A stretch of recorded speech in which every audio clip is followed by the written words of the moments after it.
Thanks for tuning in to this week's news recap. Silvergate Bank shuts down.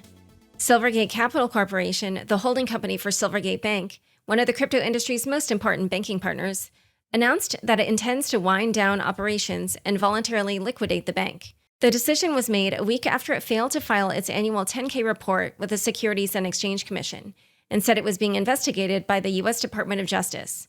The announcement tanked the stock by more than 60%. The bank's wind-down and liquidation plan includes fully repaying all deposits. Silvergate Capital has yet to decide how best to resolve claims and preserve the residual value of its assets, which include proprietary technology and tax assets. The news comes despite Bloomberg reporting earlier in the week that Silvergate was working with regulators to prevent a complete shutdown of its operations, with examiners from the Federal Deposit Insurance Corporation sent to Silvergate's headquarters last week to review the bank's books and records in a move authorized by the Federal Reserve. Last week, Silvergate Bank shut down the Silvergate Exchange Network, or SEN, its instant settlement network developed for its many crypto industry customers. However, all other deposit-related services will remain operational as the company works through the wind-down process.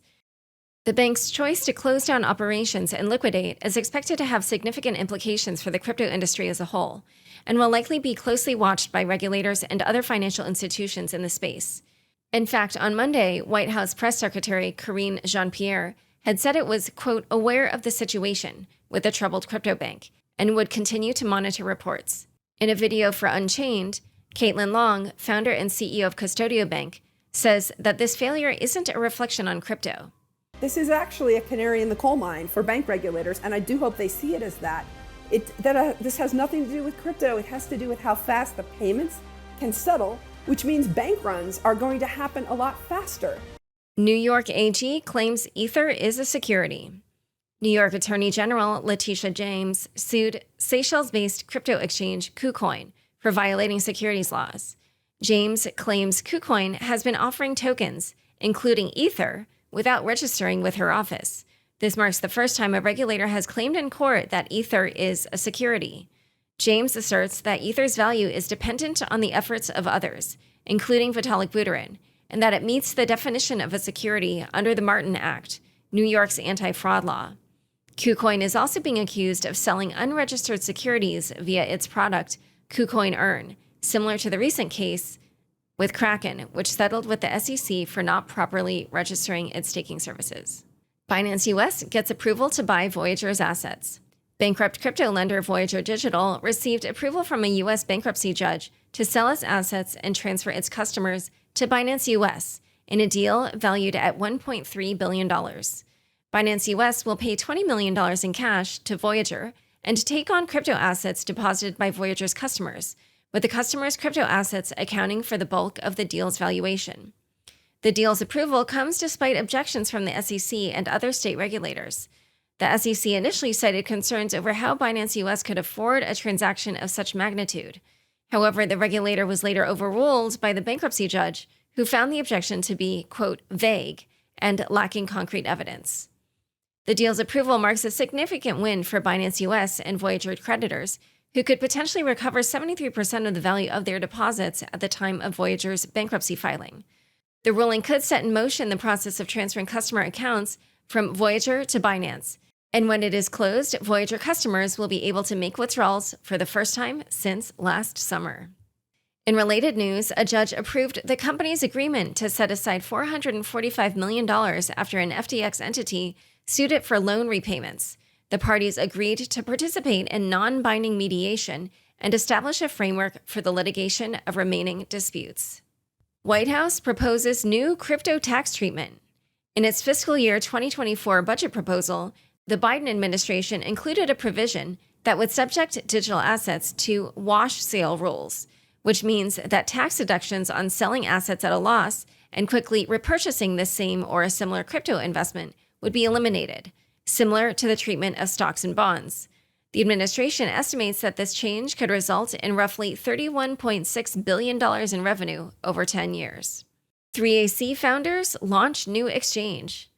The founders of collapsed crypto hedge fund Three Arrows Capital, or 3AC, Kyle Davies and Sue Zhu, raised $25 million for a new venture called OPNX. The platform will specialize in bankruptcy claims trading, allowing creditors to sell their claims quickly without waiting for a long bankruptcy process. The platform lists bankrupt crypto firms such as FTX, Genesis, Celsius, BlockFi, Mt. Gox, and yes, 3AC itself, among the claims it will service. The firm estimates a market size of $20 billion and will cater to investors too small to qualify for OTC deals.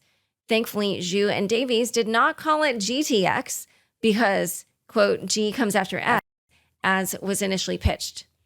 Separately, Rook, a liquidity profile on Ethereum backed by 3AC, experienced a surge in activity, with its token rising 23% on speculation of the fundraising. Alameda sues Grayscale. Alameda Research, the bankrupt crypto trading firm related to FTX, has taken legal action against Grayscale Investments, the creator of the largest Bitcoin fund. Alameda alleges that Grayscale's, quote, self-imposed redemption plan is obstructing shareholders from receiving $9 billion in value related to the Bitcoin and Ethereum trusts. The lawsuit was filed in the state of Delaware's Court of Chancery and seeks injunctive relief to allow FTX's investors to obtain over $250 million in net asset value. Alameda holds 22 million shares in the Grayscale Bitcoin Trust and 6 million shares in the Grayscale Ethereum Trust. Additionally, the suit claims that Grayscale's management of $1.3 billion charged over the last 2 years violates the trust's agreements, and the firm used fabricated excuses to prevent redemptions. Alameda sells stake in Sequoia. This week, Alameda has also agreed to sell its interest in Sequoia Capital to the Abu Dhabi Sovereign Wealth Fund for $45 million, according to court documents filed on March 9th. The deal is part of FTX's bankruptcy proceedings, in which the company is selling its investments in early-stage crypto and tech ventures to repay creditors. The potential buyer is owned by the Abu Dhabi government and already invests in Sequoia. Still, the deal is subject to approval by a Delaware bankruptcy court, but could be closed as soon as March 31st. Meanwhile, Sam Bankman-Fried's lawyers informed a federal judge that he may ask to delay his criminal trial scheduled for October 2023. They say he needs more time to review large amounts of evidence that prosecutors have collected, including cell phones, laptops, and Google accounts of former employees. Companies tied to Tether used false documents. According to the Wall Street Journal, firms backing Tether, the company behind the most widely traded stablecoin, USDT, allegedly used falsified documents and shell companies to circumvent the banking system. These entities apparently used, quote, shadowy intermediaries to maintain their access to the global banking system. As per an email reviewed by the Wall Street Journal, Tether owner Stephen Moore detailed how one of Tether's major traders in China provided fake sales invoices and contracts for each deposit and withdrawal. Tether-associated companies also allegedly hid their identities behind other businesses and individuals. Moreover, Tether and its sister company Bitfinex reportedly unsuccessfully attempted to expand their bank access through the once crypto-friendly Signature Bank. Tether called the report, quote, wholly inaccurate and misleading, and stated that they routinely and voluntarily assist law enforcement organizations in preventing money laundering, terrorism, and other crimes by bad actors. Binance wanted to hire Gary Gensler. According to text messages and documents reviewed by the Wall Street Journal, Binance tried to hire crypto public enemy number one as an advisor in 2018. Yes, we're talking about Gary Gensler, before he became the chair of the SEC. At the time, Gensler was teaching a course on blockchain and money at MIT's Sloan School of Management. After a meeting with Ella Zhang, Binance's former head of ventures, and Harry Zhou, co-founder of Binance-backed OTC trading desk Koi Trading, Gensler reportedly declined a role as an advisor to the crypto exchange. The documents indicate that Binance had a legitimate concern regarding potential repercussions from U.S. regulatory bodies. A presentation shared in 2018 called for the establishment of a separate U.S.-based entity to insulate Binance from U.S. enforcement, which eventually led to the creation of Binance US. A Binance spokesperson told the WSJ that the presentation was rejected and had never been implemented. In related news, Binance-branded stablecoin BUSD's market cap has been declining since the SEC issued a Wells notice to its issuer Paxos. Investors have redeemed over $8 billion from BUSD, which has resulted in its market cap falling below $8.5 billion. Is a Celsius buyout coming? Celsius Network has been granted exclusivity by bankruptcy court judge Martin Glenn to prepare a plan for exiting bankruptcy until the end of March, despite the U.S. government and creditors asserting that liquidation is an option. Celsius currently has a potential deal with NovaWolf that could lead to the crypto lender exiting bankruptcy protection by the end of June. NovaWolf, a financial technology company, had originally entered into an agreement with Celsius to explore the possibility of an acquisition. However, Celsius is still open to, quote, better offers from potential buyers, according to the firm's attorney.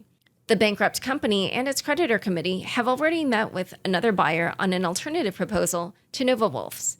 If Celsius chooses a different bidder, it intends to offer NovaWolf up to $20 million in breakup fees. In a separate move, Celsius allocated $25 million to address the high demand for withdrawals from its platform.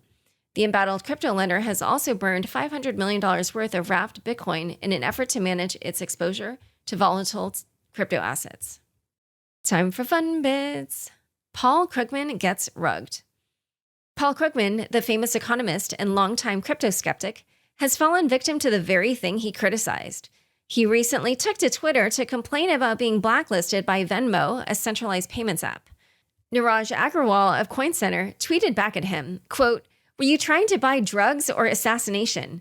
and posted a screenshot of a tweet of Krugman's in which he said that it wasn't a big deal to use a third party for payments, quote, "unless you're buying drugs, assassinations, etc." Samson Moe replied, "Chatting by fax must be tedious," a dig at Krugman's famous 1998 proclamation that by 2005, the internet's effect on the economy would be no greater than the fax machines.